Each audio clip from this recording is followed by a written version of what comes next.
کیا پاکستان کے اندر same sex marriages ہو رہی ہیں یا کیا یہ ہم مولویوں نے یا اور لوگوں نے جو ہے یہ بس ہوا بنایا ہوا ہے کہ جی سیم سیکس میرج اور یہ وہ، اس کے بارے میں آپ کی کیا رائے ہے؟ ٹیکسلا میں اگر آپ سرچ کریں نیٹ پر وہ اویلیبل ہے، بی بی سی نے بھی اس کو رپورٹ کیا ہے، لوکل میڈیا جیو نیوز نے بھی رپورٹ کیا ہے، ٹیکسلا میں 2 لڑکیوں کی آپس میں شادیاں ہوئیں۔ وہ کیسے ہوئیں کہ ایک لڑکی جس کا نام تھا آسما بی بی، اس نے اپنا جینڈر چینج کیا اور نام اڈاپٹ کر لیا آکاش علی۔ اس کے پاس ایک اسٹوڈنٹ تھی، اس کا نام تھا نیہا علی، اس کے ساتھ اس کا کوئی آپس میں ریلیشن شپ تھا، جو بھی تھا میں اس ڈیپلی نہیں جاتا، ان دونوں کی آپس میں شادی ہوگی۔ یعنی یہ اسٹوڈنٹ ٹیچر ہیں؟ اسٹوڈنٹ اور ٹیچر ہیں، ٹھیک ہے، دونوں خواتین ہیں، ایک نے جو ٹیچر ہے انہوں نے اپنا جنس تبدیل کروا کے مرد کر لیا، اس نے اپنا نام اڈاپٹ کر لیا آکاش، اور اس کی شادی ہو جاتی ہے نیہا علی کے ساتھ۔ اب جو فیملی کو بھی اور جو ہمارے بینگ اے فادر اور مدر، جو ہمارے لیے آگے چل کے بڑا ہمیں الرٹ رہنا چاہیے کہ فادر نے پٹیشن فائل کی ڈسٹرکٹ کورٹس ٹیکسلا میں کہ بھائی میری بیٹی کی ایک لڑکی کے ساتھ شادی کیسے ہوگی، وہ تو اس کی ٹیچر تھی۔ اب جب آئی ڈی کارڈز وغیرہ سامنے آئے تو کورٹس نے ڈیسائیڈ کیا کہ نہیں ویلڈ میرج ہے،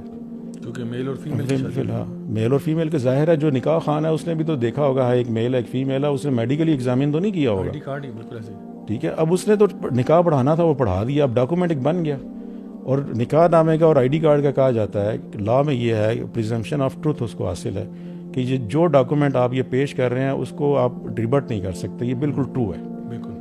اب اس کی جو بیس ہے وہ بے شک غلط ہے یا کچھ، اب ایک ڈاکومنٹ کے اوپر آپ نے آگے چلا لیا۔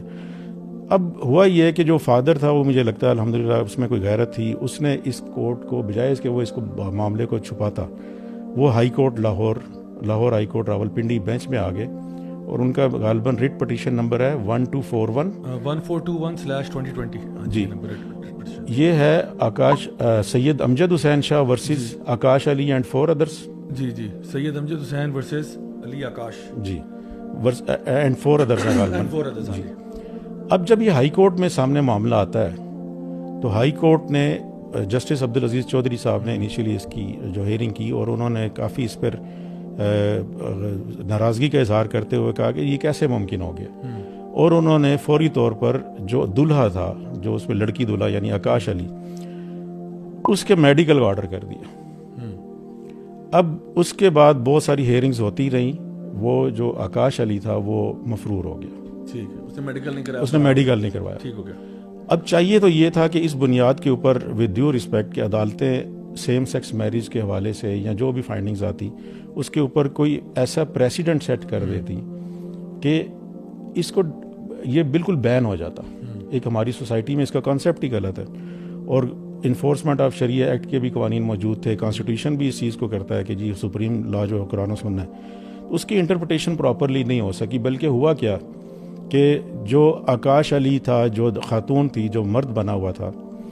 اس کو کسی طرح سے پریشرائز کیا گیا یا جیسے بھی ہے، اس نے ڈائیورس ڈیڈ ایشو کر دی کہ میں ڈائیورس کرتا ہوں۔ اب یہ ڈائیورس بھی اس پہ بھی میرے ذہن میں کویسچنز آتے ہیں کہ یہ بھائی نہ تو وہ نکاح ویلڈ تھا، نہ یہ ڈائیورس ڈیڈ ویلڈ ہے، آپ نے کیسے اس کے اوپر، اب اس کی بنیاد کے اوپر یہ کہ ریٹ پٹیشن جو وہ ڈسپوز آف ہو گئی۔ اب جو یہ کہا جاتا ہے کہ پروپیگنڈا کہ نہیں جی یہ ہم جس پرست شادیاں نہیں ہو رہی ہیں، آف دی ریکارڈز بالکل ہو رہی ہیں، آن دی ریکارڈ بھی، جو آپ کے سامنے ہائی کورٹ تک معاملہ چلا گیا، اس کے بعد میرا خیال ہے اس میں کوئی شک کی گنجائش نہیں رہتی کہ ہم کہیں یہ نہیں ہو رہا۔ اچھا دیکھیں، یہ جو ابھی ہمارے سامنے پورا یہ جو نیشنل اسمبلی میں جو بل پاس ہوا ہے، اس کے بارے میں جو ڈیٹیلز موجود ہیں، اب اس میں جو چیزیں وہ لوگ پرپوز کر رہے ہیں کہ جی ٹرانسجینڈر کی ڈیفینیشن یہ ہوگی، اس سے میں سمجھتا ہوں کم از کم 3-4 چیزیں جو اسٹریٹ اوے آپ اس میں سے یعنی سوال آگے رکھ سکتے ہیں کہ ان مسئلوں کے ساتھ پھر آپ کیا کریں گے جب یہ مسئلہ سامنے آ گیا۔ ایک اس میں مسئلہ ہے جی آپ کی ہومو سیکشول میرجز کا، جہاں پہ ہمارے یہاں پہ جو عام طور پہ جب نکاح ہوتا ہے تو جو نکاح خواہ ہوتے ہیں وہ شناختی کارڈ کی بیس پہ شادی کرتے ہیں۔ اب خاص طور پہ اگر ایک لڑکی ہے نا تو اس کو جا کے تو نہیں نکاح خواہ جا کے چیک کر کے آتا کہ بھئی یہ لڑکی واقعی میں لڑکی ہے نہیں، وہ تو آئی ڈی کارڈ کی بیس پہ شادی کر دیتے ہیں۔ دوسری بات یہ کہ جو انہیریٹنس لا ہے وہ آپ کی شریعت کا مطلب یہ جہاں پہ آپ کے یعنی پریمبل سیکشن میں لکھا ہوا ہے کہ جی ساورنٹی بلانگس ٹو اللہ، اور یہاں پہ سارے قانون جو ہیں وہ قرآن و سنت پہ ہوں گے، تو آپ کا اسٹریٹ اوے جو ہے وہ انسٹیٹیوشن آف میرج افیکٹ ہو رہا ہے، اسٹریٹ اوے آپ کا جو انہیریٹنس کا ہے وہ افیکٹ ہو رہا ہے۔ پھر تیسری چیز میں سمجھتا ہوں جو کہ ویسٹ سے آپ دیکھ سکتے ہیں کہ جو ان کے اس وقت حالات بنے ہوئے ہیں، مثال کے طور پہ اسپورٹس کے اندر وہاں پہ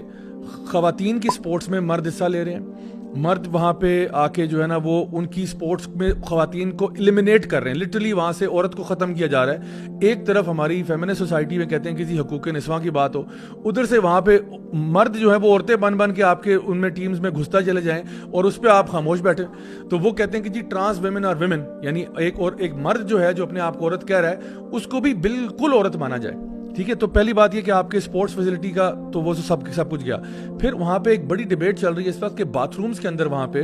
یعنی جو اسپیسز ہیں وہ بھی اب پرائیویٹ نہیں ہیں. اسی طرح سے جو ان کے پولز ہیں, پول ایریا میں وہاں پہ بھی ایک سپا تھا جہاں پہ خاتون نے بڑا احتجاج کیا کہ جہاں پہ ایک مرد جو ہے وہ برہنہ حالت میں چلا گیا اور اس نے جب احتجاج کیا عورت نے کہ جی میری بچیاں ساتھ آئی ہوئی ہیں, کیا کر رہے ہیں آپ؟ اس نے کہا کہ جی میں تو عورت ہوں. تو اس نے کہا کہ میں تو نہیں چاہتی میری بچیاں یہ سب کچھ دیکھیں جو آپ کر رہے ہیں. تو اس نے کہا کہ نہیں میں تو عورت ہوں اور آپ میرے بارے میں کچھ نہیں کہہ سکتی. اس نے جب جا کے کمپلین کیا پول مینجمنٹ کو, انہوں نے کہا کہ جی ہم مجبور ہیں کیونکہ قانون جو ہے وہ اس کے ساتھ ہے اور قانوناً آپ کچھ نہیں کہہ سکتے. یہ مرد جو ہے ٹیکنیکلی یہ عورت ہے,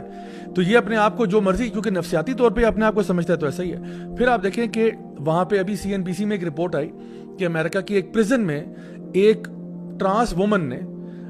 2 خواتین کو ریپ کیا ایک ہی رات میں, اور اس کے بعد انہوں نے اس کو اٹھا کے سالٹری کنفائنمنٹ میں ڈال دی اور کہا اس کو پریزن شفٹ کریں. یعنی ایک مرد جس نے اپنے آپ کو, اور ریپسٹ ہے وہ,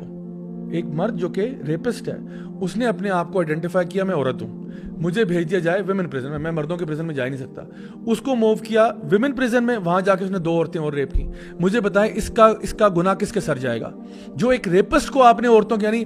یعنی مرغے کو آپ نے مرغیوں کے دڑبے میں جا کے چھوڑ دیا ہے, اور وہ جو کہ کنوکٹڈ بندہ ہے اس کو آپ نے صرف سیلف پرسیوڈ آئیڈینٹی پہ آپ نے اس کی بات مانی ہے. 2 عورتیں ریپ ہوئی ہیں, پھر آپ کو ہوش آئے ہیں اور آپ نے اس کو سالٹری کنفائنمنٹ میں ڈالا ہے, اور پھر آپ کہہ رہے ہیں وہاں. اور اسی طرح سے آپ دیکھیں کہ یہ تو ابھی تو یہ باتیں. اب مجھے بتائیں پاکستان کے اندر ایک لڑکا جو یہ کہتا ہے کہ میں ایک لڑکی ہوں, 18 سال کی عمر ہے, وہ کہتا ہے جی میں نے گرلز کالج میں داخلہ لینا ہے, اس کو آپ کیسے روکیں گے؟ مجھے میکنزم بتائیں نا, what is the mechanism? Harassment آ جائے گی, ڈسکرمنیشن آ جائے گی. اور یہ بھی دیکھیں, یہ بھی معاملات امریکہ میں نظر آ رہے ہیں جہاں پہ لڑکیوں کے باتھ روم میں لڑکوں نے جا کے لڑکیوں کے ساتھ زنا کیا, ان کو ریپ کیا, سب کچھ کیا. انہوں نے الگ سے باتھ روم بلز الگ سے منظور کرائے نا. بالکل بالکل. اصل میں نا لوگ ہم سے بھی پوچھتے ہیں کہ آپ کو اتنی کنسرن کیوں ہے, آپ اس کے بارے میں اتنا کیوں کنسرنڈ ہے؟ دیکھیں سب سے پہلی بات یہ ہے تو اسلامکلی اسپیکنگ اگر ہم بات کریں تو ہمیں حق بات کے نا لیے کنسرن ہونا چاہیے کہ جو بات سچ ہے وہ سامنے آنی چاہیے. ایک بندہ جو ہے وہ اپنے دھوکے سے, فریب سے, فراڈ سے غلط ملت نہ کرے حق اور باطل کو. یعنی جو بات حق ہے وہی ہونی چاہیے. یعنی جو انسان مرد ہے وہ مرد ہے, جو عورت ہے وہ عورت ہے. مرد اپنے آپ کو جھوٹ بول کے عورت نہ ثابت کرنے کی کوشش کرے اور عورت اپنے آپ کو مرد ثابت کرنے کی کوشش نہ کرے. سو وی کیئر فار ٹروتھ. ہمیں ایک تو سچ کے لیے ہم لوگ کوشش کرتے رہتے ہیں کہ معاشرے کے اندر ایسے قانون نہ بنے جہاں پہ حق اور باطل کو بالکل غلط ملت کر دیا جائے.